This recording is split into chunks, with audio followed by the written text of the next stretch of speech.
Resultados do quarto trimestre de 2024 da Fleury, 30% de rombo anualizado. Será que ainda vale a pena investir? Será que é uma oportunidade se formando? Isso é o que nós vamos falar hoje nesse vídeo. Olá pessoal, meu nome é Rafael, falo do canal Ponto de Investimento. Já peço para curtir e comentar o vídeo desde o começo.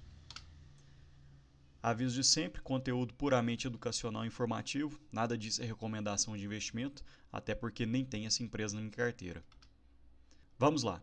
No período anualizado, a Fleury caiu em torno de 30%, caindo da faixa dos R$16 até a faixa atual de 11,09.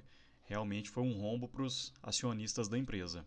A composição acionária da Fleury, 36,2% encontra-se na mão de médicos e do Bradesco Diagnóstico e 63,8% encontra-se no mercado de capitais.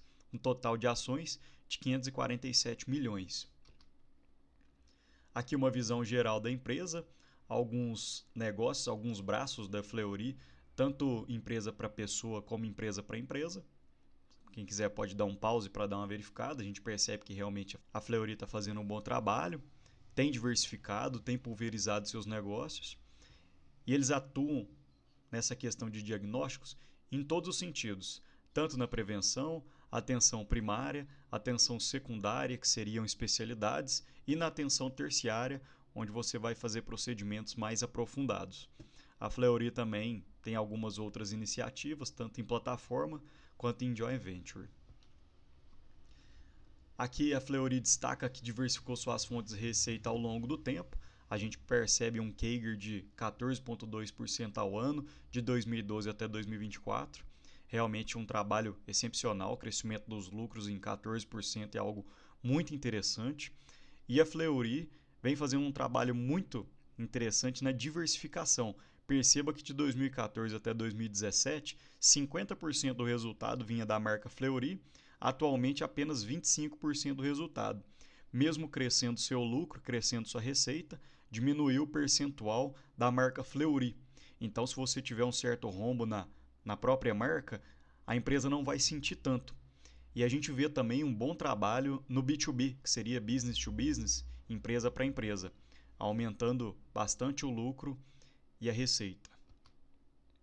Aqui os destaques financeiros. Quarto TRI de 2024, uma receita bruta de 2 bi, crescimento de 8,7%. O EBITDA de 405 milhões, um crescimento de 7,9%. E o lucro líquido de 84 milhões, um crescimento de 3,3% e uma margem de 4,6%. E na receita anualizada, receita bruta de 8,3 bi, um crescimento de aproximadamente 20%. EBITDA de 2 bilhões, um crescimento de 19%. E um lucro líquido de 616 milhões, um crescimento de 32%, com uma boa margem, né? Uma margem de 8%. Aqui a gente vai falar da receita bruta. A Fleury destacou que ela fez a aquisição do Instituto Hermes Pardini a partir de maio de 2023. Vou deixar esse disclaimer.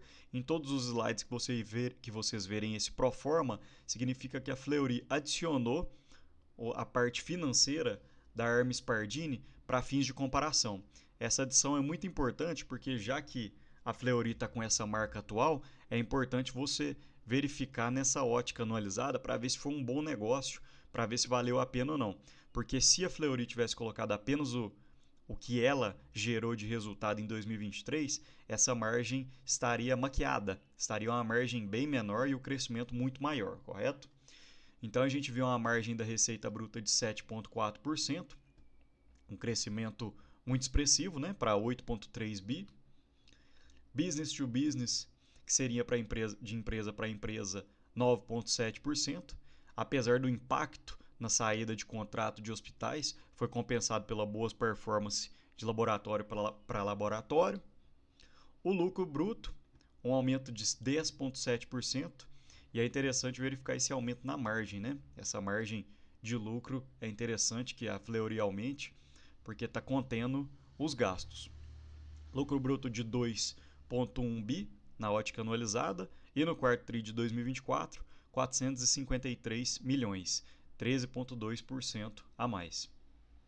As despesas operacionais, esse é outro ponto que a gente tem que ter muita atenção nas empresas, porque se a gente percebe que a empresa está controlando as despesas, significa que ela está fazendo um bom trabalho, que ela está olhando para isso. Agora, se a empresa tem um certo descontrole nas despesas, significa que ela está gastando de uma forma imprudente, podemos falar assim.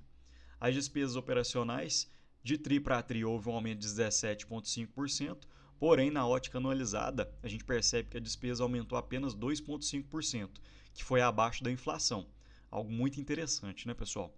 A margem da receita líquida foi de 12,3%, a margem de despesa, comparando com a receita líquida, 12,3%.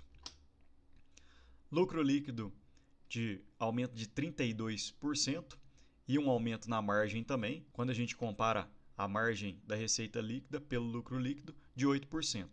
Então, na ótica anualizada, houve um lucro líquido de 616 milhões. Aqui o CAPEX, que seria o investimento que a Fleury está fazendo. Olhando na ótica trimestral, houve um aumento na questão de investimentos de 40%. Quando a gente olha na ótica anualizada, um aumento de 18%. Porém, representa apenas 6,4% da receita líquida. Não é tanto, é uma empresa de saúde, ela precisa de fazer esses investimentos para poder aumentar sua geração de receita, para poder aumentar seus ganhos. A gente percebe aqui que ela até deixou o disclaimer que o CAPEX foi em TI digital, renovação de equipamentos e novas unidades. Alavancagem muito tranquila, 1,0, quando a gente percebe na dívida líquida sobre o EBITDA.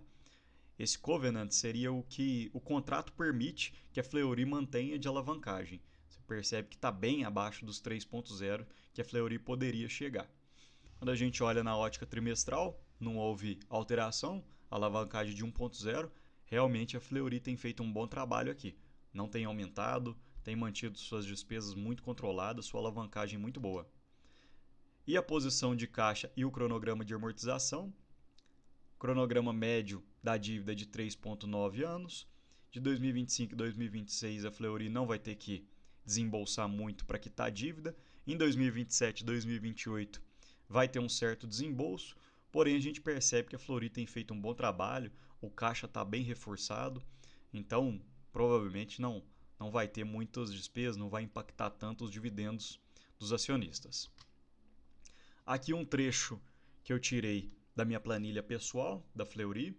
O lucro líquido de 2024, 616 milhões. Eu coloquei um aumento de 10% no lucro líquido projetado para 2025, visto que a Fleury tem aumentado seu CAGR em 14,2%. E aqui eu fiz duas simulações. O payout da Fleury tem ficado em torno de 50% a 65%. Então, numa ótica pessimista de 50%, o dividend yield seria em torno de 5,5%. E numa ótica um pouco mais otimista, o payout de 65%, nós teríamos o dividend yield projetado de 7,2%. Aqui a gente vai falar um pouco dos motivos da Fleury ter caído sua cotação, mesmo sendo uma empresa boa. Eles falam que é uma empresa prime, aquela empresa que está sempre crescendo seus lucros, uma empresa controlada. Porém, a gente percebe que de 2015 até 2023, a Fleury estava com um preço sobre lucro de 38, 40, 48, 31, 50. E o que significa esse preço sobre lucro? Isso aqui, quando você pega o lucro da Fleury, em quantos anos a Fleury demoraria para comprar outra Fleury apenas com o lucro atual? Então a gente percebe que em 2019 você demoraria 51 anos para usar os lucros da Fleury para comprar outra Fleury. Isso daí é muito tempo, pessoal. Isso aí é quando os investidores acreditam que o lucro vai crescer demais, porque aí você realmente vai diminuir esse preço sobre o lucro. E a gente percebe que realmente o lucro da Fleury cresceu, mas pagar esse preço sobre o lucro de 51, de 55 vezes é realmente muito alto. Então fica difícil da empresa conseguir crescer tanto assim para atender as expectativas do mercado. Então você percebe até nesse gráfico de receitas e de lucro que houve realmente o crescimento do lucro e da receita, porém muitas vezes não é na velocidade esperada do mercado.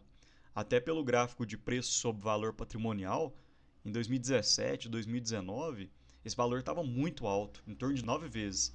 Comparando com a ótica atual, se encontra de 1,15. Aqui a política de dividendos da Fleury, ela paga 3 vezes por ano, normalmente não demora muito a pagar, apenas esse JCP de agosto que demorou em torno de 1 mês e meio, uma política de proventos até interessante. Aqui novamente passando pelo gráfico de receita líquida, a gente percebe o bom trabalho da empresa, realmente um trabalho de excelência. E o gráfico de lucro sob cotação. A gente percebe um descolamento da cotação, em que a cotação desce, mesmo com o lucro aumentando. Porém, é o que eu havia falado, pessoal. Com um preço extremamente elevado, a expectativa do mercado fica muito grande. Então, quando você não atende a expectativa do mercado, o mercado tende a bater na cotação. E você, o que você tem achado dessa empresa? Acha que é interessante? Acredita que seja uma oportunidade? Fico na aguardo dos comentários. Peço para curtir o vídeo, se gostou, deixe um comentário do que qual assunto vocês querem que eu fale nos próximos vídeos, tá ok? Obrigado!